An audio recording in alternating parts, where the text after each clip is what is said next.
Magandang gabi mga kapamilya, episode 181 na tayo na FPG's Batang Quiapo. Talagang aligaga itong si Marites no habang nagbebenta ng mga kandila. Tapos maaga pa lang, hindi pa masyadong matao. Hindi pa sila dinadayo ng mga customers nila. Ngayon nagulat si Tinding dahil bigla na lang sumulpot itong si Beng. At sinugod agad ni Tinding itong si Beng. Sabi niya, Beng, ano tong sinasabi ni Noy na pinagtabuyan mo siya ha? O di ba wag ka nga magpanggap? Bakit mo yung ginawa sa kanya? Sabi naman ni Noy, no, Oy, nakita kita doon sa loob ng hotel. Tapos naka-shades ka pa para kunwari hindi kita makilala. Sabi ni Tinding, no, pwede ba wag mo ko pinagloloko, Beng? Wag ka na magsinungaling. Ngayon ka nga lang sumulpot sa buhay namin eh. Hindi namin alam ang totoong pangalan mo, buong pangalan mo, sa totoong pagkatao mo. Inaawat naman sila ni Marquez. Sabi niya, Noy, Tinding, tama na. Nakakahiya kay Beng, sabi ni Beng, no. Naku, hindi ko totoo yung mga sinasabi ninyo. Samantala, ang mga Marites, pinuntahan itong si Roda.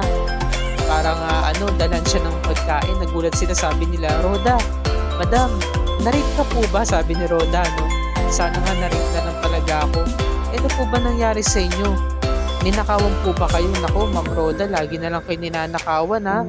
Sabi ni Roda, no, pumunta rito si Marsing kanina. Kinuha lahat ng mga kagamitan ko at pinamigay sa mga kapitbahay. Wala na silang tinira sa akin. Ba't ba kayo nagpunta dito ha? Hindi ko naman kayo kailangan, magsilais na kayo. Wala kayong silbi. Nag-iwan po kasi kami ng pagkain sa inyo. Ano ba yan? Pagpag po lang niya kayo? Inipon-ipon yung mga pagkain sa basurahan tapos dadalhin nyo lang sa akin. Lumayas na kayo dito. Tapos hindi na rin nakatiis si Roda. Kinuha na rin niya yung pagkain. Sabi niya, kahit galing sa basurahan, may lasa naman. Tapos, kinakain niya talaga. Ayan, ngumuya siya habang umiiyak siya. Tapos, kinuha niya yung tubig, yung ice water, at iinom siya. Sabi niya, naku, nabasa na ako dito. Samantala, galit na galit pa rin itong si Tinding at todo naman ang paliwanag ni Beng na hindi daw siya yun. Hindi niya raw magagawa yun. Hanggang sa hindi na nga nakatiis itong si Beng na nag-walk out na nga siya. Sabi niya, naku, Tess, ikaw na nga bahala dito, alis na ako, hindi ko na makayanan to. Ayoko pa naman sa lahat ng pinagbibintangan ako sa mga bagay na hindi ko naman ginawa. Kung ano nasasabi ng nanay mo, napakakitid ng utak. Alam nyo, marami na ako na itulong sa inyo. Yung sa pagpapalakad ng mga abogado para kay Tanggol, pagkatapos sa pag-aasikaso pa ng kung ano-ano. Pero naningil pa ako, di ba hindi? Sabi naman ni Tinding, no, huwag ka makikinig dyan, Tess. Sabi ni Marites, no, pwede ba tama na? Sabi niya, no, pasensya ka na talaga, Beng, sa mga nangyari. Pagpasensya mo na si Noy sa kasi nanay kasi naghihinakit lang naman si Noy. Alam mo naman yun, kapag naghinanakit yan, talagang dinadamdam niya. Pero pagpasensyahan mo na ha, kasi napagkamalan lang naman talaga ikaw na ikaw yung nakita niya nung araw na yun. Sabi naman ni Beng, no, mabuti pa, Tess, alis na ako ha. Saka na lang tayo magkita. So kinumpronta ni Marites, sabi niya, ba't ba kayo nagkakaganyan ha? Alam niyo, Tinding, malaki yung utang na loob natin kay Beng. Siya mismo ang napagamot kay Camille. Siya nagpa-hospital. Tapos siya mismo ang naglakad ng abogado para kay Tanggol noon. Ni minsan ba siningil niya tayo? Hindi. Tayo may utang sa kanila na hanggang ngayon hindi pa natin nababayaran. Sabi naman ni Tindino, yan kasi ang nakikita mo, yung utang na yan. Sabi naman ni Marites, no, at kayo naman hindi nyo nakikita yung sitwasyon ko dahil makasarili kayo. Hindi nyo na ako inisip.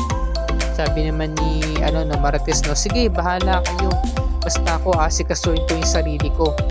Lilibangin ko na rin sarili ko para magtinda. So, sumuko na rin si Marites, hindi na rin niya kinaya. Kasi napatapat pa talaga ng pista ng Nazareno. Samantalang itong si Roda, pinilit niyang kunin yung salamin at kinakausap niya ang sarili niya habang nasa harapan siya ng salamin. Sabi niya, kailangan kong bumangon, hindi ako susuko. Ikaw si Roda, hindi ba? Matapang ka, matalino ka. Kailangan mong yumaman ulit. Gagawin ko, aalis ako dito para makabangon akong muli. Kailangan kong yumaman muli. Kailangan kong gumawa ng paraan para bumalik ako sa dating pamumuhay at dudrugin ko kayong lahat. Lahat ng mga nag-alipusta sa akin, umanda ko sa pagbabalik ko. Samantala, dumagsa na nga itong mga customers nila, yung mga mamimili, mga deboto sa itim na Nazareno. At kinausap nga ni Tinding itong si Marites, sabi niya, Tess, okay ka lang ba? Magpahinga ka na muna, ako na muna bahala dyan. Sabi naman ni Tess, no, hindi, okay lang ako. So ito namang si Roda, pinasok niyo tong kwarto ni na Marsing at meron pa palang natirang gamit. Nakita niyo yung bag.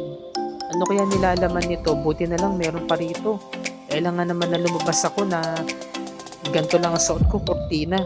Baka mapagkamalan nila na ginahasa ako. Ano ba to? Ang papangit. Lalaki ng mga bra. Hindi naman to, oversized naman to sa akin, sabi niya.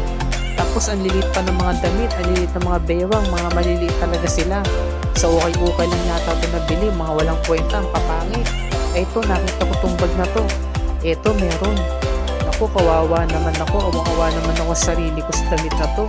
Wala na bang mas papangit na dito, sabi ni Roda, nilait-lait niya. Samantala yung mga tambay sa labas ng bahay ni na David, yung mga nagbibilyar, nakita nila si Camille na lumabas ng bahay, yung pala pupunta ng butika para bumili ng paracetamol sa pain reliever.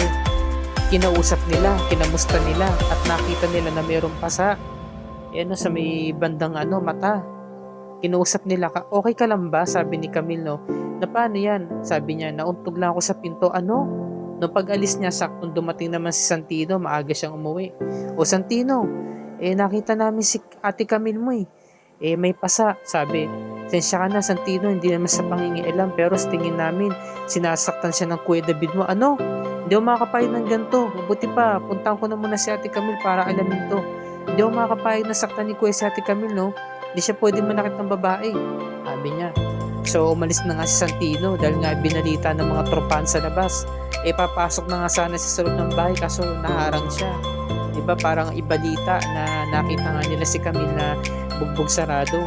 Samantala si Camille dumiretso ng butika para bumili ng pain reliever saka paracetamol. Hindi niya namalayan, napaparating pala yung mga magulang niya para puntahan siya.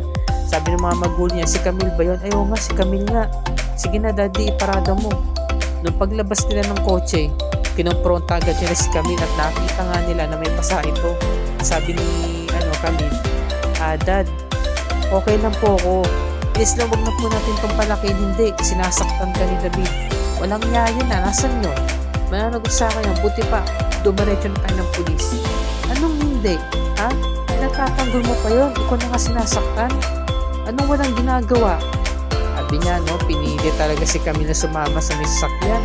Kasi nabuntis ito Samantala, sabi nung kasamahan ni Mendoza, nasan ba yun nga sina Cortez saka si Dimagi ba? Sabi niya, paparating na rin sila.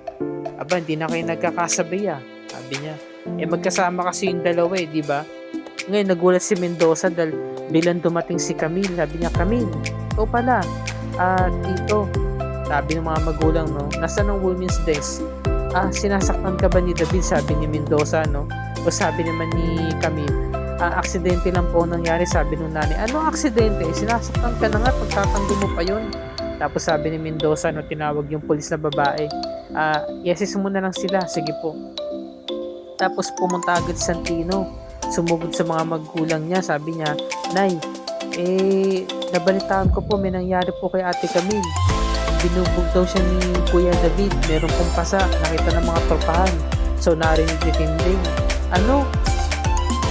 Paano naman nangyari yun? Paano siya nagkaroon ng pasa? Nasa bahay lang siya, sabi ni Tinding, Nako, yung apo kong yan, yung anak mo ate araw-araw na nang gumagawa ng kasalanan Tapos dumating na nga to si Mendoza para ibalita na nasa presinto nga yung mga magulang ni Camille at siya at nare-reklamo nga si David, mukhang magkasampa ng kaso. So lalong sumakit ang ulo ni Marites. Sabi niya, hindi Noy, kayo na muna bahala sa gamit ko kayo na muna bahala dito. Tapos sumama na rin Santino. Sabi naman ni Noy, ano ba naman to? Nangyari pa talaga to kay Tess ngayong araw pa ng pista ng Nazareno. Sabi naman ni Tindino, tama ka dyan Noy. Ito pa man ang pinakaayaw na araw ni Marites, itong araw ng pista ng Nazareno. Tapos napatingin na lang siya sa itim na Nazareno sa Mary Bulto. Samantala, binabaybay na nga nila ito. Sabi naman ni Tess kay Mendoza, kanina pa ba sila? Sabi ni Mendoza, kani-kanina lang. Samantala, dumako na tayo dito kina Tanggol. Sabi naman ni Chief Espinas, o no, okay na. May katanungan pa ba kayo? Sumirit itong si Tanggol, sabi niya, Chief Espinas, may pakiusap lang po ako. Kung pwede po sana, pakawalan nyo na po yung mga preso sa may selda nila. At saka pakawalan nyo na rin po yung mga kaibigan ko sa may Bartolina. Total, tapos na naman po, saka wala naman po silang kasalanan. Sabi ni Makasantos, no, aba, ang lakas ng loob mo mag-request Ikaw na nga itong biniyaran, tapos hihiling ka pa. Sabi naman ni Chief Espinas, tama na yan. Sige na, lobas na kayo. Asikasuhin nyo na to. Halika nga dito, Tanggol, lumapit ka sa akin. Alam mo, pinagbibigyan lang kita ngayon dahil maganda ang trabaho mo. Dahil tagumpay ang mission mo ngayon. Sige na, balatukan. Pakawalan mo na sila, lobas na kayo. Sabi niya, no? Pero pag ikaw, sa susunod na mission na ibigay ko sa'yo, Tanggol, at pumalpak ka, isiguraduhin ko mananagot ka sa akin, sabi ni Chief Espinas. So ito na nga, yung mga pulis, sabi nila, sige na, pakawalan niya yung mga yan. Diba, no? Lahat na, nakalaya na. Nakalabas na sila sa kanilang selda. Diba? Malaya na, may nagbibigay, may nag-gym. So, may mga nagbabaraha. So, nagparinig si Makasantos, sabi niya, no, hoy, kayong lahat, kapag inulit niyo ulit to, sisiguraduhin kong mananagot kayo. 1 linggo kayo makukulong sa inyong mga selda at wala kayong mga pagkain, na intindihan ninyo. 1 araw lang kayo nakulong. Pasalamat kayo, mabait pa rin si Chief Espinas at pinagbigyan kayo. Tapos sumirit naman tong si Balatukan, si Warden. Hoy, kayong lahat, nakikita nyo pa to si Tanggol? Magmula sa araw na to, wala ni isa sa inyo ang gagalaw sa kanya, pati yung mga kaibigan niya. Nagkakaintindihan ba tayo? Sabi ng mga grupo ni Bong, no? Yes, boss. Yes, Warden. Sabi ng mga grupo ni Bong, no, na bumubulong na. Sabi, wala na talaga tayong silbi dito. Wala na silang pakialam sa atin. Binabaliwala na lang nila tayo. Sabi nung isa, no, ayan nyo, makakachempo rin tayo. Kailangan talaga mapatay na natin yung Tanggol na yan, pati mga kaibigan niya. Nang sa gayon, mabalik ang tiwala sa atin ni Chief Espinas. Samantala, eto na nga, bumalik na nga si Tanggol sa kanyang selda at kinuusap siya ni Ben sa kanyang mayor.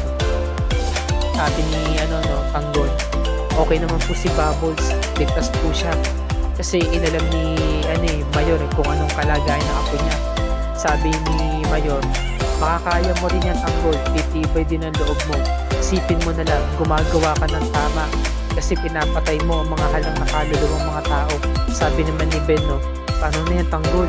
Naiipit ka na sa sitwasyon. Nakalubog na mga pamo sa umunoy. Hindi ka na makakawala niya. Sabi naman ng isang kasamaan, tanging pagdarasan na lamang may bibigyan namin sa iyo, Tanggol, kapag lalabas ka rito sa kulungan na to. So ito yung mga dapat natin pakatutukan bukas sa araw ng Huwebes, mga kapamilya. Itong si Roda, no, pinagkaguluhan ng mga tao sa sa may plaza. Talagang pinagbububog siya. At kung sino pa yung mortal niyang kaaway na si Tinding, yung pa yung nagligtas sa kanya at tumulong. Diba? Para hindi na siya tuluyang mabugbog. Samantalang itong si Tanggol, naku po, hindi talaga nauubos ang panganib sa buhay niya. Dahil hindi na nga nakapagpigil itong si Olga at tinawagan na nga itong si Warden Balatukan. Dahil gusto niya nang ipapatay itong si Tanggol. At sa hindi sinasadya, hindi niya alam, nasa likod niya si Mokang. Nakikinig sa kanya. So ano kayang magaganap sa eksenang ito, mga kapamilya? At dito na po natatapos ang review and recap para sa gabing ito. Kung bago ka pa lamang sa aking channel, please like and share this video on your social media platforms. I-hit mo na rin ang subscribe button at notification bell icon para lagi ka updated sa mga episodes ng FPJ's Batang Quiapo and other kapamilya shows tulad nito. Maraming salamat po sa inyong panonood and God bless us all.